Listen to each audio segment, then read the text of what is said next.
Surxon davlat qo'riqxonasi hududida 2 kun oldin boshlangan yong'in hamon davom etayotgani ma'lum bo'ldi. Yong'in 8 soatda o'chirilgani aytilmoqda. Sherobod tumanidagi yong'in 23-iyul kuni tushdan keyin boshlangan edi.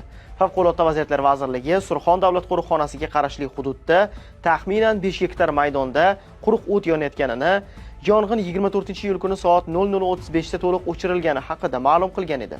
Biroq kunuzga ushbu yong'in hamon davom etayotgani haqida ma'lumotlar kelib tushdi. Kecha kechki paytda va bugun ertalab olingan video lavhalarda yong'in tobora kuchayib, kengroq hududni egallab olayotgani ko'rinadi. Guvohlarga ko'ra 5 gektar maydonda quruq o't yongani haqidagi ma'lumot ham noto'g'ri.